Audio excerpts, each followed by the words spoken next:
تو اس کو دیکھ کر کے لاکھوں یہودی اور عیسائی مسلمان ہو. تو یہودیوں نے کیا کیا کہ بڑا زر کثیر خرچ کر کے وہ سارے فوٹو اور وہ ساری ریلیں ان سے لے لی. لینے کے بعد اس کو تلف کر دیا. جس کے پاس بھی کوئی آثار تھے اس سے خرید لیے.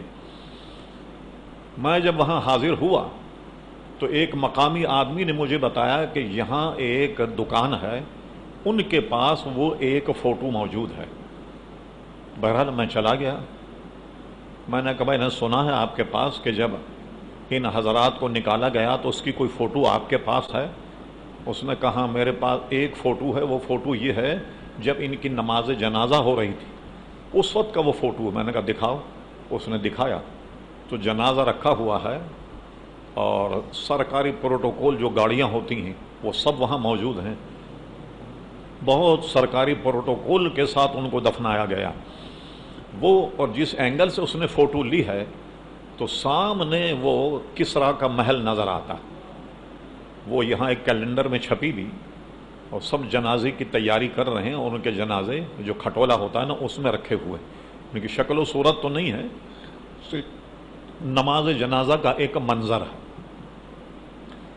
تو مجھ سے کہنے لگا میں اس کے 12,000 دینار لوں گا. میں نے کہا ٹھیک ہے آپ کو دیں گے 12,000 دینار. اس کو ہم نے 12,000 دینار دی اور وہ اسے لے لیا. ایک شوق تھا. تو بہت فوج کا لشکر کھڑا ہوا ہے, پولیس کی گاڑیوں نے گھیرا ہوا ہے اور 2 جنازے رکھے ہوئے ہیں اور سامنے وہ کسریٰ کا محل نظر آ رہا ہے. اور کسریٰ کی تاریخ آپ کو بتا دوں میں تھوڑی سی. یہ 2 سپر پاور تھیں مسلمان کے زمانے. ایک قیصر کہلاتا تھا, ایک کسریٰ کہلاتا تھا. قیصر اصل میں یہ بادشاہ کو کہتے تھے وہاں جو روم کا بادشاہ تھا. روم اور کسریٰ یعنی فارس, یہ 2 قوتیں تھیں. اس کو کسریٰ کہتے تھے, اس کو قیصر کہتے تھے. یہ 2 قوتوں کو مسلمانوں نے اپنے پیروں تلے رون دیا. بڑی بڑی ان کی قوت کو اتنا نقصان پہنچا گیا جن کو گمان بھی نہیں تھا. اور دونوں قوتیں ختم کر کے مسلمانوں نے اپنے زیر نگین لے لی. فارس بھی مسلمانوں کے پاس آ گیا اور قیصر جو ہے وہ بھی مسلمانوں کے پاس آ گیا, جس کو آج اٹلی کہتے ہیں. میں نے لوگوں سے پوچھا کہ اس زمانے کچھ آثار وہاں موجود ہیں جس زمانے میں ان کی بڑی شان و شوکت تھی. تو میرا خیال ہے شاید سب ختم ہو گئے, لیکن کسریٰ کا محل ابھی تک موجود. کسریٰ کا قصہ یہ ہے جب حضور علیہ السلام تشریف لائے اس کے محل میں جو کنگورے لگے ہوتے ہیں یہ 14 کنگورے اپنے آپ گر گئے. لوگوں کو یہ احساس ہو کہ کوئی غیر معمولی چیز ہوئی ہے دنیا میں. اور بہت بڑا محل ہے. آپ دیکھ, میں نے خود جا کر دیکھا. کسریٰ کا محل جو 2 حصوں میں بٹ گیا, بیچ میں دراڑ آ گئی اور آدھا ادھر ہے آدھا ادھر ہے. لیکن اس زمانے کے اور اس زمانے کے بادشاہوں نے حضور کی نشانی دیکھتے ہوئے بڑے موٹے موٹے سریے ڈال کر اس کو باقی رکھا ہے تاکہ ایسا نہ ہو کہ یہ ٹوٹ جائے, ادھر کا حصہ ادھر گر جائے, ادھر کا حصہ ادھر گر جائے. بڑے بڑے موٹے سریے جو ہیں ان سے ان کو لگا کر اور سیمنٹ وغیرہ لگا کر اس کو انہوں نے مضبوط کیا ہوا تاکہ یہ نشانی باقی رہے کہ لوگ آ کر دیکھیں. حضور علیہ السلام تشریف آوری پر کسریٰ جو محل تھا کسریٰ کا وہ 2 ٹکڑے ہو گیا تھا, بیچ میں دراڑ پڑ گئی. وہ دراڑ ابھی تک باقی ہے, وہ دیکھی جا سکتی. کسریٰ جہاں دربار لگاتا تھا تو اس کا وہ حال جس کو قرآنی اردو میں کہتے ہیں ڈاٹ, ایسے گولائی. یہ گولائی اب تک بنی ہوئی ہے جس کو دیکھ کر آدمی انداز لگایا کہ کتنی شان و شوکت کے یہ بادشاہ ہوں گے جن کو مسلمانوں تہس نہس کر کے اپنے زیر نگین کر لیا اور مسلمانوں کی حکومت رہی. سبحان اللہ. بصرہ بھی فتح ہو گیا, کسریٰ بھی فتح ہو گیا, پورا عراق فتح ہو گیا. کہاں تک مسلمان پہنچ گئے. کسریٰ یہ پورا سعودی عرب, پورا افغانستان, یہ سب کسریٰ تھا. بلکہ یہ پڑھا ہوگا اپنے تاریخ میں کہ 1 صدی میں محمد بن قاسم نے سندھ کو فتح کر کے ملتان تک پہنچ گیا تھا. ملتان تک, یہاں تک مسلمانوں کی حکومت تھی اس زمانے میں. تو غرض یہ کہ وہ محل بھی نظر آتا ہے فوٹو میں جب دیکھا جائے. تو کئی ہزار یہود اور عیسائیوں نے اسلام قبول کر لیا. اب انہوں نے خرید کر کے اس کو تلف کیا. ہمارے یہاں یہ جو مذہبی امور کی منسٹری ہے، اس میں ایک افسر تھے خلیق احمد صاحب، وہ اتفاق سے کبھی کبھی مجھ سے ملنے گورنمنٹ ہاسٹل آ جاتی ہے۔ مولانا محمد حسین نعیمی صاحب کے شاگرد تھے اور مذہبی امور میں ایک بڑے اعلیٰ افسر لگ گئے، تو اہل سنت کے اعتبار سے کبھی کبھی مجھ سے ملنے آیا کرتے تھے۔ تو ان سے گفتگو ہوئی تو انہوں نے کہا میں نے اپنی منسٹری کے معرفت سے دنیا بھر میں تلاش کیا، میں اس نتیجے پہ پہنچا کہ وہ جو اس زمانے میں انہوں نے فلم لی اور فوٹو لی وہ سب یہودیوں نے خرید کر کے سب کو تلف کر دیا، لہذا اب کہیں بھی موجود نہیں۔ یہ انہوں نے پوری تحقیق کی اور مجھے بتایا۔ تو اسی لیے کہ مسلمان کی شان ظاہر ہوتی ہے اسلام کی۔ حضور علیہ السلام کے صحابی 1300 برس کے بعد انہیں جب نکالا گیا تو بالکل صحیح سلامت تھے، اور اس طرح بے شمار جو ہمارے زعما تھے ان کی میت بالکل صحیح سلامت تھی جب انہیں قبر سے نکالا گیا۔ خود موطا امام مالک میں یہ حدیث جو بڑی معتبر کتاب کہلائی جاتی ہے کہ جو احد کے شہداء صحابہ تھے وہاں کچھ پانی آ گیا، یا شاید حضرت امیر معاویہ اپنے دور میں کوئی نہر وہاں سے نکالنا چاہتے، تو صحابہ کی قبریں کھودی گئیں اور ان کو الگ سے کہیں دفنایا گیا۔ تو ایک صحابی تھے، ان کے جو بیٹے تھے انہوں نے بھی یہ چاہا کہ ہم اپنے والد کی قبر کو کھود کر کہیں الگ دفنائیں۔ ان کے لیے مشہور تھا کہ جنگ کا معاملہ تھا، 2 صحابہ کو ایک قبر میں دفنا دیا گیا تھا اجلت کی وجہ سے۔ انہوں نے چاہا کہ قبر کھود کر اپنے والد کو الگ کسی قبر میں دفناؤں۔ جب قبر کھودی گئی تو انہوں نے دیکھا کہ ایک صحابی جو بالکل تر و تازہ تھے اور ایسا ہاتھ اپنی پشت پر لگائے ہوئے تھے، جیسے کوئی آدمی کو زخم ہو جائے تو خون روک لیتا ہے نا آدمی لگا کر، اس طرح وہ لگائے ہوئے تھے پشت میں۔ وہ یہ سمجھے کہ جنگی حالات میں دفنایا گیا، کسی نے دیکھا نہیں، ہاتھ ان کا پیٹھ کے پیچھے ہی رہ گیا۔ جب وہاں سے ہاتھ ان کا ہٹایا گیا تو تازہ خون بہنے لگا، تو ان کو پھر جہاں اور صحابہ کو دفنایا وہاں انہیں دفنایا گیا۔ ایسے کئی واقعات جنت البقیع میں، جنت مالا میں کئی ایسے واقعات ہو چکے ہیں پہلے بھی۔ تو صحابہ کرام علیہم رضوان جو تھے ان کے ساتھ بھی یہ معاملہ ہوا اور ان کو باغ سلمان میں دفنایا گیا۔ جب آدمی وہاں جاتا ہے حضرت سلمان کے مزار پہ جب حاضری دیتا ہے، ان دونوں حضرات کے مزار پر بھی حاضری دیتا ہے، تو اس طرح کے سینکڑوں واقعات بڑی معتبر حدیث کی کتابوں میں عزیزان گرامی موجود، اور پھر قرآن مجید قرآن ہمیں خود اس کا گویا شاہد ہے۔ وَلَا تَقُولُوا لِمَن يُقْتَلُ فِي سَبِيلِ اللَّهِ أَمْوَاتٌ بَلْ أَحْيَاءٌ وَلَٰكِن لَّا تَشْعُرُونَ، جو اللہ کے راہ میں قتل کیے جائیں انہیں مردہ مت کہو بلکہ وہ زندہ ہیں، بلکہ ایک جگہ یرزقون بھی فرمایا، وہ رزق دیے جاتے ہیں۔ اب ان کی حیات کیا ہے؟ لا تشعرون، تمہیں شعور ہی نہیں دیا اللہ نے، تحقیق کرنا بالکل بیکار ہے۔ اب جستجو کرو وہ کیسے زندہ ہیں، کیا کھاتے ہیں، کیا پیتے ہیں، بیکار ہے۔ جب فرمایا کہ جب تمہیں شعور نہیں دیا گیا بس اتنے پر ایمان لاؤ، اور یہ ہے کہ وہ الحمدللہ زندہ۔ تو اس طرح میں عرض کر رہا تھا حضرت عبداللہ کا جسم جو ہے بالکل تر و تازہ نکلا۔ بس اتنا ذہن میں رہے آپ کے، عموماً لوگ بول چال میں علم نہیں ہوتا تو کہہ دیتے ہیں کہ میاں دیکھو،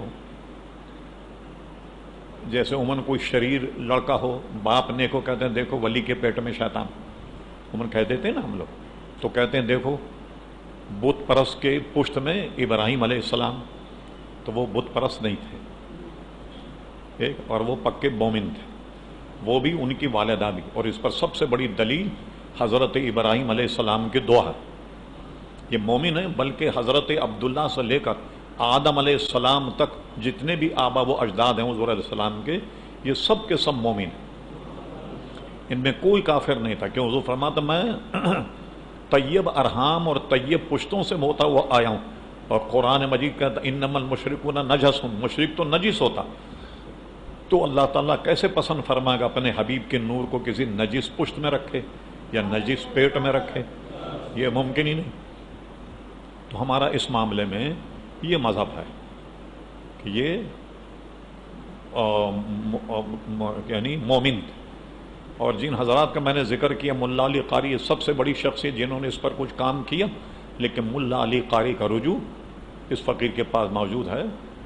شفا شریف کی شریف میں ملا علی قاری کا رجوع موجود ہے، نبراس میں بھی ملا علی قاری کا رجوع موجود ہے۔ جب انہوں نے ایک مسئلے سے رجوع کر لیا، اب ملا علی قاری پر بھی کوئی تبرہ نہ کیا جائے، بلکہ الغزالی زماں علامہ سید احمد سعید کاظمی شاہ صاحب رحمۃ اللہ علیہ فرماتے تھے، جیسے ملا علی قاری نے رجوع کر لیا، ہمیں ذہن میں یہ بات بھی رہنی چاہیے، جس سنی بڑے عالم سے یہ غلطی ہوئی تو اللہ تبارک و تعالیٰ نے ان کے موت سے پہلے ان کو رجوع کی توفیق دے دی ہوگی۔ بہرحال یہ ایک موقف تھا، میں نے عرض کر دیا۔ تو ظاہر ہے کہ پورا بت پرستی کا ماحول تھا جس میں ابراہیم علیہ السلام نے آنکھ کھولی۔ پھر وہ واقعہ ہوا کہ وہ شہر کے لوگ ایک سال میں کسی میلے میں جاتے تھے۔ جب وہ میلے میں گئے تو ابراہیم علیہ السلام نے فرمایا آپ بھی چلیں، فرمایا انی سقیم، میں تو بیمار ہوں۔ وہ نہیں گئے، موقع مناسب تھا، پورا شہر خالی ہو گیا۔ ابراہیم علیہ السلام نے سارے بتوں کو مسمار کر دیا، کسی کی ناک توڑ دی، کسی کا کان، کسی کا ایک پیر اڑا دیا، کسی کا ایک ہاتھ اڑا دیا، سب کو زیر و زبر کر دیا۔ اب یہ واپس آئے تو اپنے خداؤں کا یہ حال دیکھا، تب تحقیق کی کون؟ پتہ چلا کہ وہ ابراہیم کبھی کبھی ان کے خلاف یہ کہا کرتا تھا۔ تو ابراہیم علیہ السلام کو بلایا، کیا یہ حرکت آپ نے کی ہے؟ ابراہیم علیہ السلام نے جھوٹ نہیں بولا، بلکہ بہت شاندار جواب دیا۔ فرمایا یہ تو تمہارے خدا ہیں نا، ان سے پوچھو کم وقتوں سے کس نے مارا۔ اچھا، ترکیب کیا کی؟ جو بڑا بت تھا اس کے کندھے پہ کلہاڑا رکھ دیا جس سے مسمار کیا۔ فرمایا کہ ان سے پوچھو کس نے کی کاروائی۔ اب وہ جانتے تھے کہ کیا جواب دیں گے، ان جواب یہی دیا، ابراہیم یہ تو بول بھی نہیں سکتے۔ فرمایا گمان تو مجھے بڑے کی طرف جاتا کہ اس نے چھوٹوں کو مسمار کیا۔ انہوں نے کہا ابراہیم یہ تو چل بھی نہیں سکتے، یہ تو بول بھی نہیں سکتے۔ فرمایا پھر تو حیرت ہے تمہاری عقلوں پر، تم ایسے ہو خدا مانتے ہو جو اپنے جوتے مارنے والے کا نام نہیں بتا سکتے، ان کی پٹائی کس نے کی؟ سب کہنے لگے ابراہیم اپنے دین سے باغی ہو گیا۔ بس بغاوت کا الزام لگا کر اب طے یہ کیا کہ ابراہیم علیہ السلام کو آگ میں جلا دیا جائے۔ بہت بڑا ایک الاؤ تیار کیا گیا آگ جلانے کے لیے کہ علماء نے لکھا کہ شاید دنیا میں اتنی بڑی آگ کبھی بھی روشن نہیں کی گئی جیسے یہاں۔ بلکہ جب میں عراق گیا دورے پہ تھا تو جہاں یہ آگ جلائی گئی، بعض لوگوں نے بتایا کہ یہاں وہ آگ جلائی گئی، ابھی بھی وہاں کی مٹی آپ دیکھیں تو راکھ کی طریقے سے نظر آتی، عام مٹی سے بالکل مختلف ہے وہ جہاں یہ آگ جلائی گئی۔ وہ آگ ایسی جلائی جو اوپر سے پرندے پرواز کرنے والے تھے وہ آگ کی لپٹ میں آ کر کے گر جایا کرتے تھے، ایسی بڑی آگ روشن کی گئی۔ اب طے یہ ہوا کہ ابراہیم علیہ السلام کو آگ میں ڈالا جائے۔ اب وہ آگ اتنی سوزش، اتنی گرمی کہ ڈالے کون؟ کسی خبیث نے مشورہ دیا کہ ان کے لیے منجنیق بنائی جائے۔ منجنیق اصل میں کہتے ہیں گلیل نما ایک آلہ ہوتا تھا۔ اس زمانے میں نے بتایا نا کہ گولہ بارود تو نہیں ہوتا تھا، جنگوں میں اس کو استعمال کرتے تھے۔ ایک بڑا پتھر رکھ کے اور اس کو اس طریقے سے گھما کر کے پھینکتے تھے، وہ کسی آدمی کے لگ جائے تو اسی وقت مر جاتا تھا۔ بڑے بڑے منجنیق ہوتے، بڑے بڑے پتھر اس میں رکھ کر کے پھینکتے تھے کسی قلعے وغیرہ پر اگر حملہ کرنا ہو تو کہا ایسا کرو کہ منجنیق میں بٹھا کر ابراہیم کو آگ میں جھونک دو۔ چنانچہ منجنیق بنائی گئی، اور جس نے یہ ترکیب بتائی تھی، ابن کثیر کی روایت یہ ہے کہ اللہ تعالیٰ نے اس کو ایسے عذاب میں مبتلا کیا کہ زمین میں دھس رہا ہے، وہ اب تک قیامت تک زمین میں جاتا رہے گا۔ اب جب ڈالا گیا ابراہیم علیہ السلام کو آگ میں تو اللہ تعالیٰ کا حکم آ گیا، قلنا یا نارو کونی بردم و سلاما، اے آگ ابراہیم علیہ السلام پر ٹھنڈی ہو جا، اور آگ بالکل ان پر گلزار ہو گئی۔ اور بعض روایتوں میں یہ بھی ہے جس کو علماء نے نقل کیا، بارش برسانے والا فرشتہ آیا، حضرت حکم فرمائی تو میں اتنی بارش برساؤں کہ آگ کو بجھا دوں۔ پہاڑوں پر جو موکل فرشتہ وہ آیا، آپ حکم کریں تو یہ پہاڑ ان پر ملا کر کے ان کو چکنا چور کر دیا جائے۔ فرما نہیں۔ جبریل امی حاضر ہوئے، حضور کچھ مدد چاہیے تو میں حاضر۔ فرما نہیں، تم سے کوئی مدد نہیں چاہیے، جس سے چاہیے وہ خود ابراہیم کے حال کو دیکھ رہا۔ اور بعض احمق کیا کہتے ہیں، اس سے دلیل کیا پکاتے ہیں؟ دیکھیے، کوئی آدمی اگر انسان باغیچے میں جائے تو کوئی گلاب کا پھول تلاش کرے، خوشبو کا پھول تلاش کرے گا، کوئی جانور اگر باغ میں گھس جائے تو کیا تلاش کرے؟ ہڈی تلاش کرے. تو انہوں نے تلاش کرنے کے بعد کیا جواب دیا دیکھا؟ غیر اللہ سے مدد مانگنی چونکہ شرک ہے، اس لیے ابراہیم علیہ السلام نے کسی فرشتے سے مدد نہیں مانگی. یہاں تک کہ جبریل امی کو بھی منع کر دیا کہ تم سے بھی مدد نہیں لوں گا. یہ اس کا نتیجہ نکالتے ہیں. اب میں آپ سے پوچھتا ہوں، بتائیے حضرت جبریل علیہ السلام یا فرشتے یہ خطاؤں سے معصوم ہیں؟ ان سے خطا ہوتی نہیں. اور ہمارا ایمان یہ ہے فرشتے اور انبیاء یہ خطاؤں سے معصوم ہیں، اعلان نبوت سے پہلے، اعلان نبوت کے بعد بھی. اور اولیاء اور علماء اللہ تبارک و تعالیٰ نے اپنے کرم سے ان کو خطاؤں سے محفوظ رکھا ہے. ہم معصوم نہیں مانتے ان کو. شیعہ حضرات تو تمام ائمہ اہل بیت کو معصوم مانتے ہیں، سب معصوم. کہ ہمارا مذہب اس میں یہ ہے فرشتے انبیاء کرام علیہم السلام یہ معصوم ہیں، اور جن کو اللہ تبارک و تعالیٰ نے محفوظ کیا ان سے بھی گناہ نہیں ہوتے. اللہ نے اپنے کرم سے ان کو محفوظ کیا ہوا. بزرگان دین کو تو وہ محفوظ ہیں، معصوم نہیں. اچھا، اب مجھے جب وہ گناہوں سے معصوم ہیں فرشتے، کا جبریل علیہ السلام نے ابراہیم علیہ السلام کو یہ دعوت دی کہ آئیے شرک کروا لیں، آپ مجھ سے مدد مانگ کر اور شرک کروا لیں. شرک کی دعوت دینے آئے تھے حضرت جبریل علیہ السلام. معلوم ہوا کہ ساری باتیں بالکل لغو. ابراہیم علیہ السلام کا مقام بہت بلند اعلیٰ و عرفہ، وہ اپنے چھوٹے سے مدد مانگے یہ ان کی شان کے لائق ہی نہیں تھا. انہوں نے وہ جواب دیا جو ان کی شان کے لائق تھا کہ جس سے مجھے مدد لینی ہے وہ میرے حال کو دیکھ رہا، اور اللہ تبارک و تعالیٰ ان کے حال کو دیکھ رہا. تو دیکھیے اللہ تبارک و تعالیٰ نہ فرشتے کو کہا نہ حضرت جبریل کو کہا، براہ راست آگ کو حکم آ گیا. قلنا یا نارو کونی بردم و سلام، اے آگ ابراہیم علیہ السلام پر ٹھنڈی ہو جا. اس میں علماء ایک نقطہ یہ بھی بیان کرتے ہیں، خالی یہ فرما دیا جاتا کہ اے آگ ابراہیم علیہ السلام پر ٹھنڈی ہو جا. ہو سکتا وہ اتنی ٹھنڈی ہوتی کہ ٹھنڈک کی وجہ سے بھی ابراہیم علیہ السلام کو نقصان ہوتا، اس لیے فرمایا سلامن، ایسے ٹھنڈی ہو جس میں سلامتی ہو. تو آگ ابراہیم علیہ السلام پر ٹھنڈی ہو گئی. اور ایک روایت میں یہ بھی آیا کہ حضرت ابراہیم علیہ السلام آگ میں تھے، ان آگ نے ان کا ایک رونگٹا بھی نہیں جلایا، اور جبریل علیہ السلام پنکھا جھل رہے تھے آگ میں ابراہیم علیہ السلام پر، اور آگ گلزار ہو گئی. جب وہ آگ سے نکلے، ابن کثیر نے حضرت ابو ہریرہ رضی اللہ عنہ سے روایت نقل کی ہے کہ جب وہ آگ سے باہر آئے تو بادشاہ بھی موجود تھا نمرود، اور سارے دشمنان ابراہیم وہاں موجود تھے. جب آگ سے نکلتے ہوئے ان کو دیکھا کہ بالکل صحیح سلامت ہیں، تو حضرت ابو ہریرہ فرماتے ہیں حضور نے فرمایا کہ پوری زندگی میں آزر نے ایک کلمہ خیر کہا. وہ کلمہ خیر کیا تھا؟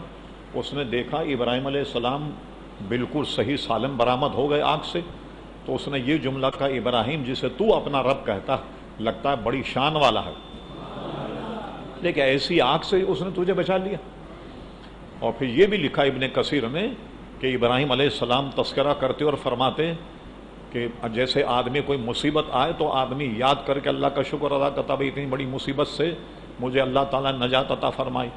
اور وہ شکر تو کرتے تھے، شکر گزار بندے تھے. وہ فرماتے تھے آگ میں ڈالنے کے بعد جو طمانینت، جو راحت مجھے آگ میں ملی وہ نہ اس سے پہلے کبھی ملی تھی نہ اس کے بعد کبھی ملی. تو اللہ کے نیک بندے جب ایسے معاملے میں کہیں پھنس جاتے ہیں تو وہ صبر کرتے ہیں اور سمجھ جاتے ہیں کہ من جانب اللہ ہے، اس لیے ان کو کوئی پریشانی ہوتی نہیں ہے. وہ اس حال میں بھی اللہ تبارک و تعالیٰ کا شکر ادا کرتے ہیں. اور ظاہر ہے کہ جب ساری صعوبتوں اور مصیبتوں کا آدمی سمجھ لے کہ اللہ کی طرف سے ہے، آدمی کو صبر ہو جائے گی. اب ایک مثال دیتا ہوں. حضرت داتا گنجبخش علی حجویری نے اپنی کتاب کشف المحجوب میں نقل فرمایا. پانی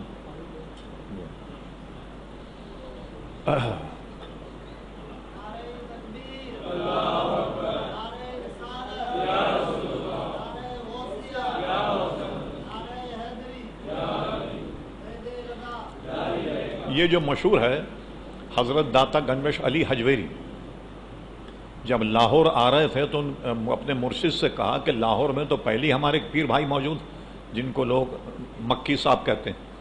یہ روایت صحیح نہیں، اس لیے کہ پیر مکی صاحب تو حضرت خواجہ غریب نواز جب آئے تھے داتا دربار اس وقت کے ایک بزرگ ہیں. اصل واقعہ خود کشف المحجوب میں موجود. وہ یہ ہے کہ داتا گنجبخش علی حجویری فرماتے میں دمشق میں ایک مقام ہے بیت الجن، تو بیت الجن میں تھا، تو وہاں میرے مرشد کا وصال ہو رہا اور میرے مرشد کا سر میرے زانوں پر تھا، تو انتقال سے قبل انہوں نے آنکھیں کھولی اور کہا علی حجویری میں تجھے ایک عقیدے کا مسئلہ سمجھاتا ہوں، اگر تو نے اسے سمجھ لیا تو زندگی بھر تجھے کوئی غم نہیں ہوگا، کوئی پریشانی نہیں ہوگی۔ میں نے کہا حضرت فرمائیے۔ فرما دیکھ جب بھی تجھ پر کوئی آفت یا مصیبت آئے اس کو من جانب اللہ تصور کر لینا، سارے غموں سے پریشانی سے تیری جان چھوٹ جائے۔ ظاہر ہے کہ آدمی جب پریشان ہوتا ہے واویلا کرنے لگتا ہے، لیکن وہ من جانب اللہ تصور کر لے تو اسے کوئی غم نہیں ہوگا۔ ٹھیک، اللہ کی طرف سے ہے، راحت بھی اسی کی طرف سے ہے، صعوبت اور مشکلات جو ہیں وہ بھی اللہ تبارک و تعالیٰ کی طرف سے۔ تو ابراہیم علیہ السلام یہ فرماتے کہ جو راحت اور طمانینت مجھے آگ میں محسوس ہوئی، ساری زندگی ویسی راحت طمانینت محسوس نہیں کہ وجہ کیا ہے کہ اللہ کے نیک بندے مشکلات میں بھی اگر ہوں تو وہ کوئی سینہ نہیں پیٹتے، واویلا نہیں کرتے، بلکہ بڑی خندہ پیشانی سے اس کو برداشت کرتے۔ تو ابراہیم علیہ السلام نے بھی خندہ پیشانی سے مشکل کو برداشت کیا، اور جب امتحان ہو تو اس میں بھی انہیں راحت معلوم ہوتی ہے، پریشانی نہیں بلکہ اس میں بھی ان کو راحت محسوس ہوتی۔ اب آگ سے نکلنے کے بعد پھر بہت بڑے قصے ہیں جو تفسیروں میں موجود ہیں، اتنے کی یہاں گنجائش بھی نہیں۔ غرض ہے کہ پھر یہاں سے ہجرت کر کے وہ یہاں آ گئے عراق۔ ایک شہر تھا یہاں جس کو بابل کہتے تھے اس زمانے میں، اس کے آثار اب بھی موجود، جیسے یہاں منجو ڈاروں کو دیکھنے کے لیے لوگ آتے ہیں نا، اس طرح دنیا بھر سے لوگ وہاں آتے ہیں۔ پرانی انہوں نے ساری عمارتیں نکالی کھود کر اور لوگ اس کو دیکھنے کے لیے آتے ہیں۔ میں بھی گیا ہوں وہاں، دیکھا میں نے۔ یہ ہاروت اور ماروت والا جو واقعہ ہے قرآن مجید میں، یہ بھی اسی جگہ کا ہے۔ دو کنویں ہیں جس میں کہتے ہیں کہ وہ فرشتے یہاں ٹنگے ہوئے، وہاں میں پہنچا، وہاں بھی دیکھا، کنویں کو بھی دیکھا۔ تو وہ یہ شہر بابل تھا، یہاں آئے، یہاں سے ہجرت کر کے پھر حضرت ابراہیم علیہ السلام شام پہنچ گئے۔ اور یہ ساری صحبتیں اس لیے تھیں کہ اللہ تعالیٰ فرماتا ہے انی جاعلک للناس امام ابراہیم، ہم تجھے سارے انسانوں کا امام بنانا چاہتے ہیں۔ تو جتنا بڑا عہدہ ہو امتحان بھی اتنا ہی سخت ہوتا، سمجھے؟ ایسا نہیں ہوتا کہ کوئی بچہ میٹرک میں پڑھا اسے ایم اے کے سوالات پوچھے جائیں، ایسا نہیں ہوتا۔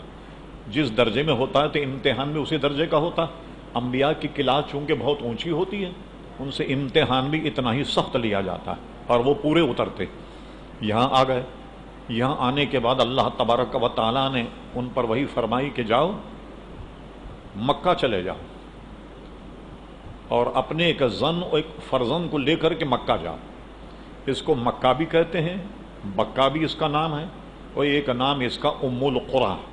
ام القریٰ اس لیے کہتے ہیں جب دنیا میں پانی تھا، زمین منکشف نہیں ہوئی، سب سے پہلے زمین کا وہ حصہ ظاہر ہوا جہاں اس وقت بیت اللہ شریف، اس لیے اس کو ام القریٰ کہتے ہیں، تمام زمین کی اصل یا تمام زمین کی ماں، یوں کہہ دیں آپ، ام القریٰ تمام زمین کی اصل۔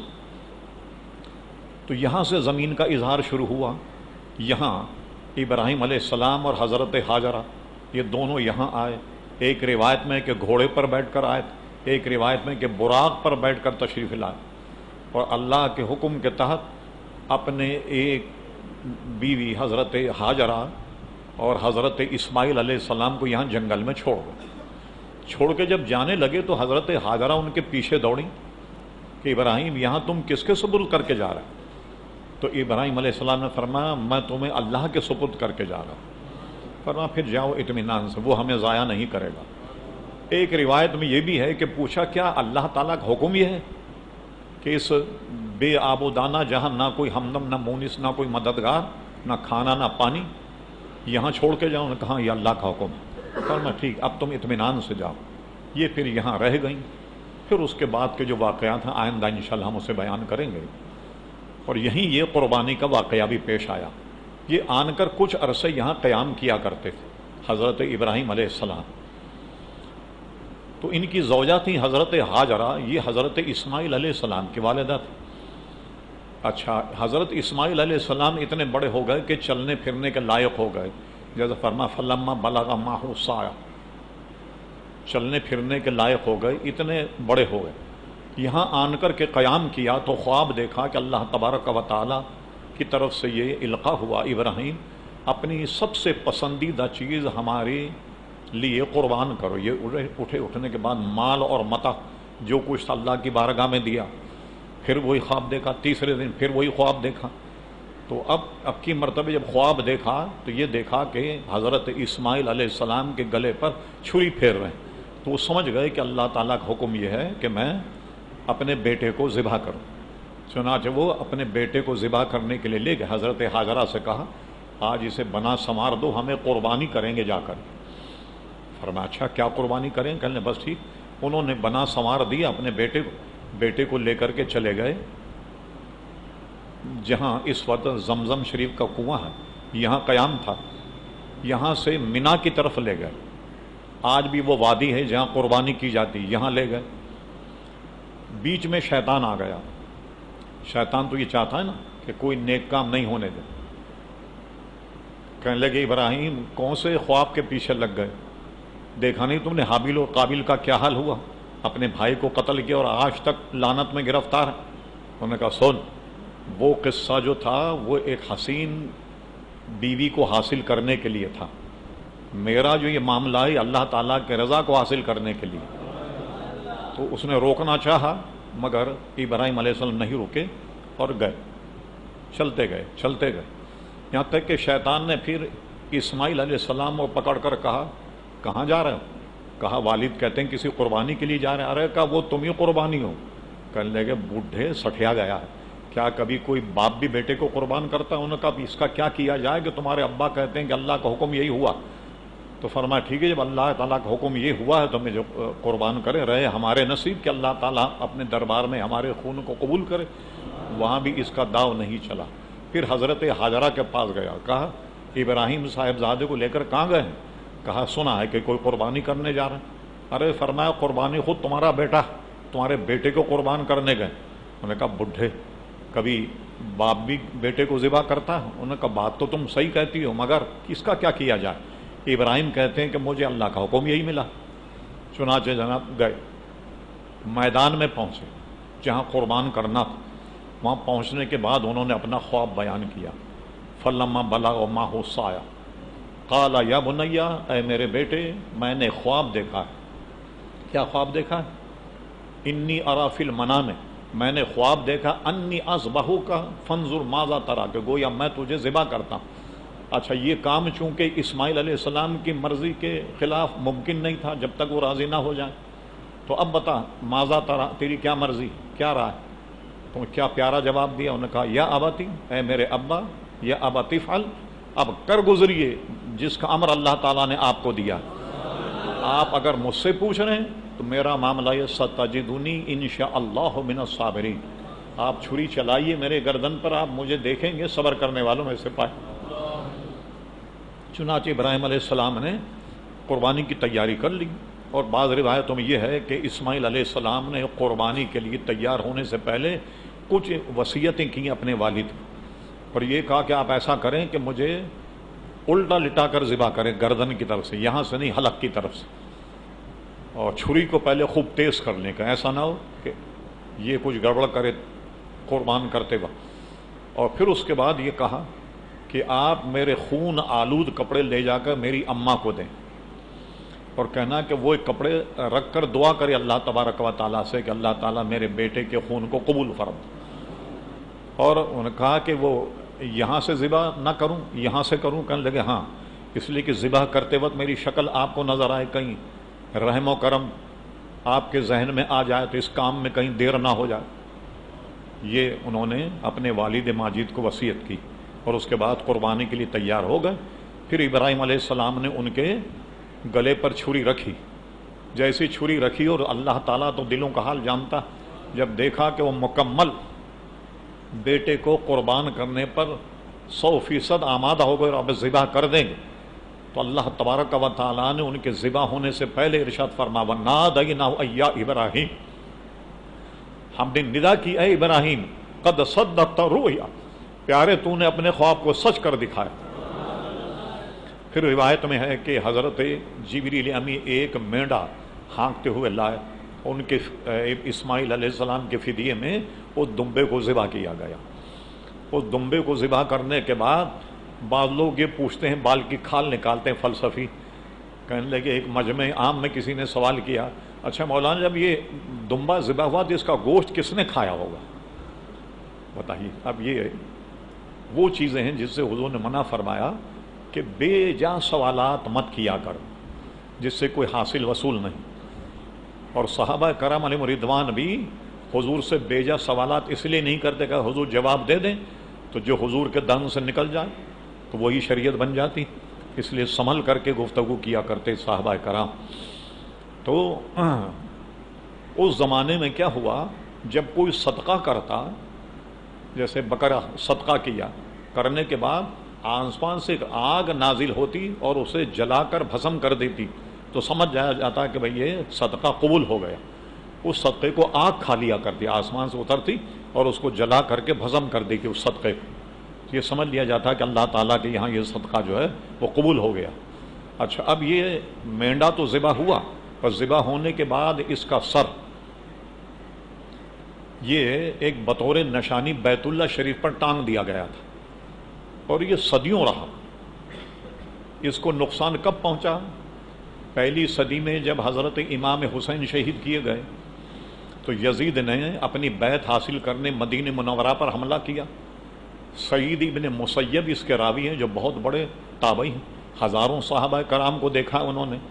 سعید ابن مسیب انہوں نے وہ حرام کاریاں کی مدینہ شریف میں کہ ابن جریر طبری میں لکھتا ہے شریف عورتیں حرام کے حمل سے حاملہ ہوں، تقریباً 1,500 عورتیں۔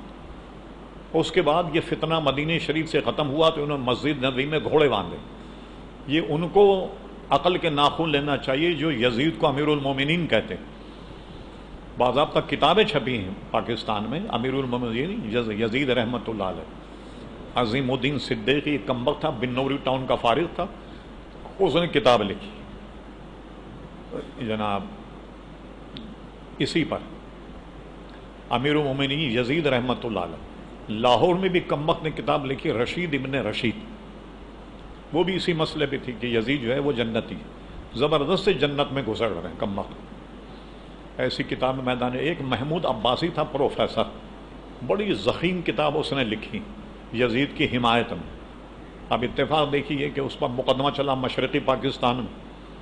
جب اس پہ مقدمہ چلا مشرقی پاکستان میں تو جب مشرقی پاکستان چلا گیا، جب پاکستانی نہیں رہا تو کتاب بحال ہو گئی۔ تو ہمارے یہاں ایک تماشا یہ ہے، جب کسی کتاب پر پابندی لگ جائے تو پہلے تو 100 روپے کی ملتی تھی، بعد میں 200 روپے کی ملے گی، نایاب ہو جاتی وہ کتاب، وہ پھر بحال ہو گئی وہ کتاب۔ اس نے نوجوانوں کو، کالج یونیورسٹی والوں کو بڑا گمراہ کیا، محمود عباسی کی کتاب۔ لیکن اہل سنت کا مذہب یہ ہے کہ یقیناً وہ گمراہ تھا، امام حسین شہید ہیں، اور اس میں کوئی دو رائے نہیں ہے اہل سنت و جماعت۔ البتہ بنوری ٹاؤن والوں نے اتنا ضرور کیا کہ عظیم الدین صدیقی کی سند کو انہوں نے کینسل کر کے اعلان کر دیا کہ یہ کمبخت ہمارے مسلک سے ہٹ گیا، ہم اس کی سند حدیث کو منسوخ کر دیتے، اور آئندہ وہ اپنے آگے فاضل بنوری ٹاؤن نہ لکھا کرے۔ یہ انہوں نے ایک ایکشن لیا، لیکن کتاب نے تو فتنہ پھیلا دیا دنیا میں، اور پورے پاکستان میں فتنہ پھیلا، جگہ جگہ فتنہ ہوا، جگہ جگہ وہ کتابیں تقسیم ہونے لگ گئیں۔ غرض یہ کہ گفتگو لمبی ہو گئی، تو یہاں سے پھر ابراہیم علیہ السلام مکہ آیا کرتے تھے، اور یہیں مکہ آنے کے بعد انہیں حکم ہوا کہ بیت اللہ شریف بنایا جائے۔ دونوں باپ بیٹوں نے اس کا سنگ بنیاد رکھا اور اسے بنایا۔ اس کو انشاءاللہ ہم کسی آئندہ محفل میں ہم بیان کریں گے۔ تو اب ایک آخری پیغام یہ سنیے کہ ابراہیم علیہ السلام حکم ملا تو انہوں نے تو اپنے بیٹے کی قربانی پر آمادہ ہو گئے، بیٹے کے گلے پہ چھری پھیر دی۔ ہم سے تو یہ کہا جاتا ہے کہ بکرا ذبح کرو، گائے ذبح کرو، تو ہمارے یہاں یہ پریشانی ہوتی، بھائی آج کل تو سب مہنگا ہو گیا معاملہ، کیا کریں؟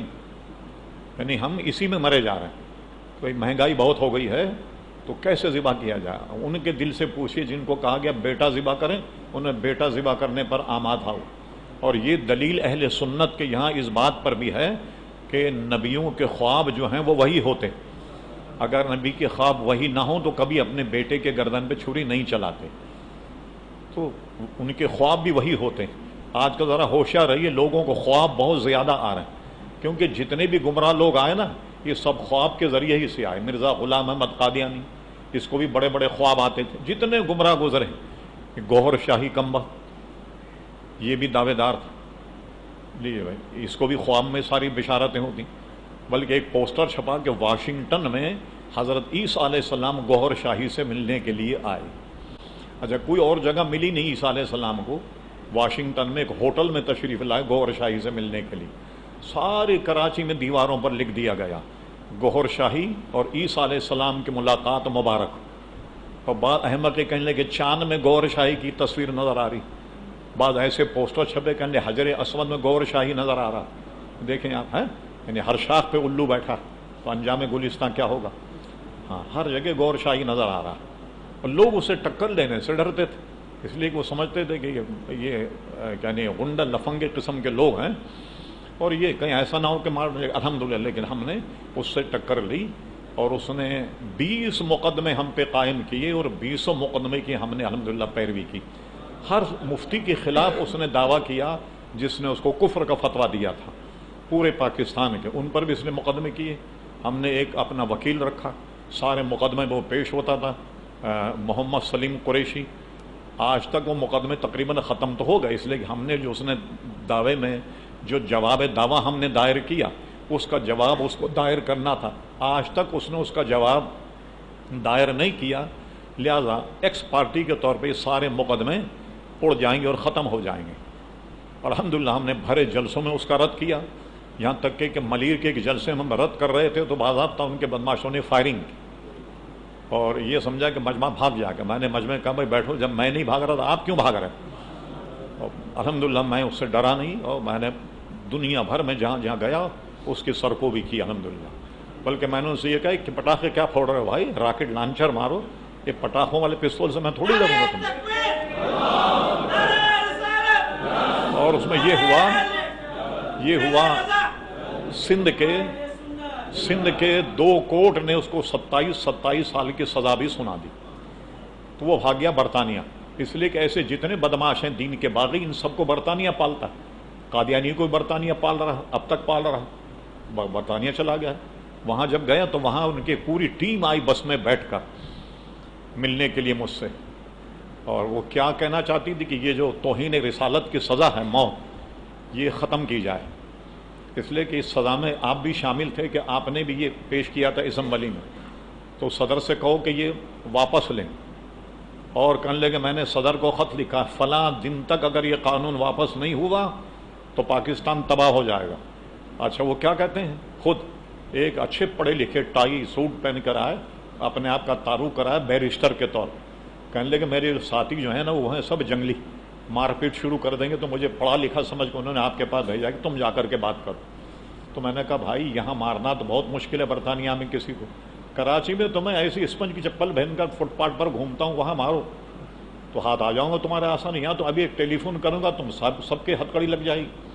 کہنے لگے ہم کوئی بحث کرنے نہیں آئے، یہ گوہر شاہی صاحب کا پیغام ہے، یہ سن لیں آپ۔ وہ پیغام ہم نے لے کر کے ڈال دیا ایک طرف، کہنے کہ جاؤ اس پہ تمہارے ای میل کا ایڈریس ہے، کہنے لگے میں نے کہا ای میل کے ذریعے آپ کو اس کا جواب مل جائے گا۔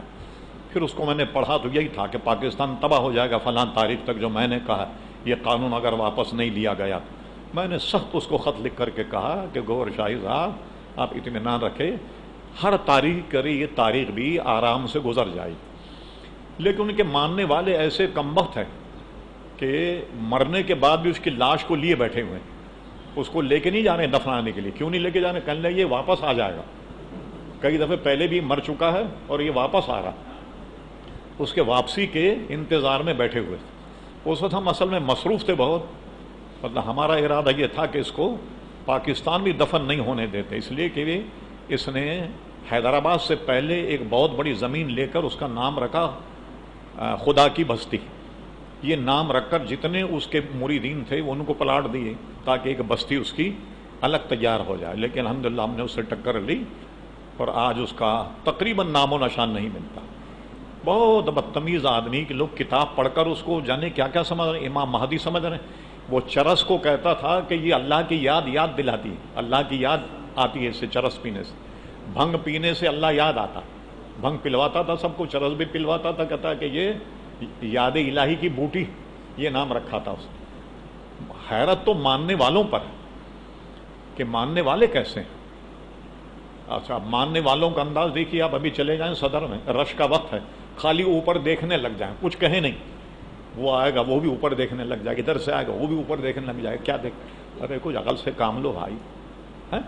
اچھا، ماننے والے سب کے تیار ہیں، کتنے ہی تھے، کتنا گمراہ کوئی آیا، قادیانی جیسا خبیث، اس کے لوگ ماننے والے ہو گئے، ہے نا، اور یہ بھی اپنے آپ کو امام مہدی کہلاتا، بلکہ اس نے اشتہار کر دیا کہ امام مہدی پیدا ہو گئے، اور اس سے مراد یہ اپنے آپ کو لیتا تھا، اور ماننے والے اس کو مرید مان رہے ہیں۔ تو اس قدر گمراہی اس نے پھیلائی، کئی لوگ ابھی تک اس کے شیدا ہیں، مجھے حیرت تو یہ ہوتی، کئی لوگ اس کے ابھی تک فدائی، ان کا جلوس نکلتا تھا، اس پہ ہم نے پابندی لگائی، اب جلوس ان کا میلاد النبی کا نہیں نکلتا۔ تو یہ ایسے تمام جو آئیں ان سے ہوشیار رہیے گا، اور حضور علیہ السلام نے بھی اس بات کی بشارت دی کہ میرے بعد میں 30 دجال پیدا ہوں گے اور ہر ایک کہے گا کہ میں نبی۔ یہ بشارت تو حضور علیہ السلام نے پہلے دی، تو آپ اپنے عقائد، اپنے نظریات پر قائم رہیے، مضبوطی سے قائم رہیں۔ لیکن لوگ آنکھوں دیکھا حال بھی بھول جاتے ہیں، اپنے آنکھ سے دیکھ رہے ہیں یہ ساری برائیاں، پھر بھی بھول جاتے، کوئی میدان میں آ جائے تو فوراً اس کے پاس پہنچ جاتے ہیں اور اس کے مرید ہو جاتے ہیں اور اس کے پیچھے لگے رہتے ہیں۔ اللہ کی پناہ، اللہ تبارک و تعالی ایسے گمراہی سے ہم مسلمانوں کو محفوظ رکھیں۔ ربنا تقبل منا انک انت السمیع العلیم وتب علینا یا مولانا انک انت التواب الرحیم، وصلی اللہ تعالی علی خیر خلقہ سیدنا محمد وآلہ وصحبہ اجمعین۔